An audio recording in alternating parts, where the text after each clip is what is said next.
Hi hello welcome to HSB news. నేను మీ దాస్యం గౌతమి. ఈ రోజు మనం సర్పంచుల కథనాలలో భాగంగా ఎల్కతుర్తి గ్రామ పంచాయతీ పరిధిలో ఉన్నామండి. ఇది మేజర్ గ్రామ పంచాయతీ.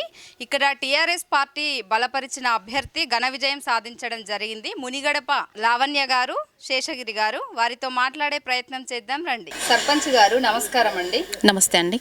ముందుగా మా ఛానల్ తరపున మీకు కంగ్రాచులేషన్స్ తెలియజేస్తున్నాము. థ్యాంక్ యూ అండి. Thank you so much. ముందుగా మా ఎల్కతుర్తి గ్రామ ప్రజలందరికీ ప్రతి ఒక్కరికి పేరు పేరున నేను నా హృదయపూర్వక ధన్యవాదాలు తెలియజేస్తున్నాను. ఎందుకంటే మొన్న జరిగినటువంటి ఎలక్షన్స్లో నన్ను భారీ మెజారిటీతో నా మీద చాలా నమ్మకంతో వాళ్ళు నన్ను గెలిపించడం జరిగింది. కాబట్టి వాళ్ళ యొక్క నమ్మకాన్ని వమ్ము చేయకుండా నేను ఖచ్చితంగా గ్రామ అభివృద్ధికి తోడ్పడతాను. అదేవిధంగా మేము ప్రచారానికి వెళ్ళిన సమయంలో ప్రతి వార్డులోనూ ఏమేం ప్రాబ్లమ్స్ ఉన్నాయనేది మేము తెలుసుకోవడం జరిగింది. కాబట్టి ఇక ముందు ప్రతి వార్డులోనూ మళ్ళీ వెళ్ళి ఏ ప్రాబ్లమ్స్ ఉన్నాయో తెలుసుకొని ఆ ప్రాబ్లమ్స్ అన్నీ సాల్వ్ చేస్తాము. ఖచ్చితంగా వాళ్ళు నా మీద పెట్టుకున్నటువంటి నమ్మకాన్ని వమ్ము చేయకుండా ప్రతి ఎల్లవేళలా వాళ్ళకు సహాయ సహకారాలు అందిస్తానని చెప్పి తెలియజేస్తున్నాను. ప్రాబ్లమ్స్ అంటున్నారు.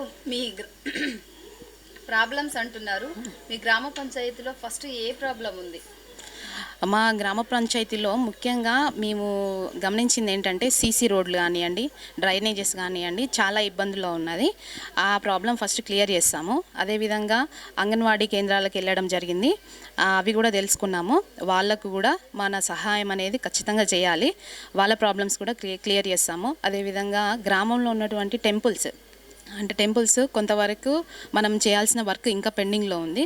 కాబట్టి అది కూడా అన్నీ కంప్లీట్ చేయాలని చెప్పేసి నేను అనుకుంటున్నాను. లావణ్య గారు, మీ గ్రామానికి ఒక మహిళగా మీరు ముందుకొచ్చారు. మరి మహిళల రక్షణ, భద్రత, మహిళా సంఘాల గురించి కానివ్వండి, ఎలాంటి ప్రణాళికలు చేస్తారు? ముందుగా మా గ్రామంలో ఉన్నటువంటి మహిళలందరూ కూడా వాళ్ళ ఒక మాట మీద ఉండి నన్ను వాళ్ళ సోదరిగా భావించి నాకు ఈ సర్పంచ్ పీఠం అనేది వాళ్ళు నాకు దక్కించారు. కాబట్టి ఎల్లవేళలా నేను వాళ్ళ రక్షణకు ఎనీ టైం ఎప్పుడైనా కానీ వాళ్ళకి అందుబాటులో ఉంటాను. వాళ్ళ ప్రాబ్లమ్స్ ఏమన్నా ఉన్నా కానీ నేను ఖచ్చితంగా సాల్వ్ చేస్తానని తెలియజేస్తున్నాను.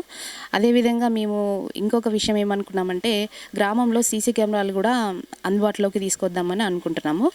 ఆ కార్యక్రమం కూడా చేస్తాం. మీ 5 సంవత్సరాల పదవీ కాలంలో అన్ని పనులు పూర్తి చేయగలరా? మిమ్మల్ని ఓటు వేసి గెలిపించిన ప్రజలకి ఏం సందేశం ఇస్తున్నారు?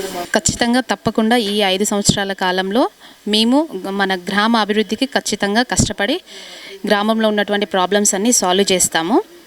ఎందుకంటే ప్రజలు ఇంత నమ్మకంతో నన్ను ఎన్నుకోవడం జరిగింది కాబట్టి అది కూడా భారీ మెజారిటీతో వాళ్ళ నమ్మకం ఏంటో నాకు తెలియజేశారు. కాబట్టి ఖచ్చితంగా ఎల్లవేళలా వాళ్ళకి అందుబాటులో ఉండి ప్రతి ఒక్కరికి కూడా ఏ సమస్య ఉన్నా కానీ మేము ముందుండి చేస్తామని చెప్పి తెలియజేస్తున్నాను. Thank you so much. విన్నారు కదండి, లావణ్య గారు చెప్పడం జరిగింది. ఏదైతే మహిళలు నన్ను ఓటు వేసి గెలిపించారో వాళ్ళందరికీ పేరు పేరున ధన్యవాదాలు తెలుపుతూ, అలాగే గ్రామంలో ఎలాంటి సమస్యలున్నా కూడా నేను తప్పకుండా ఈ పదవీ కాలంలో చేయగలను అని చెప్పారు. చూస్తూనే ఉండండి. మరిన్ని వార్తల కోసం కెమెరామెన్ చెంగెల్లి నరేష్తో దాస్యం గౌతమి, హెచ్ఎస్బి న్యూస్.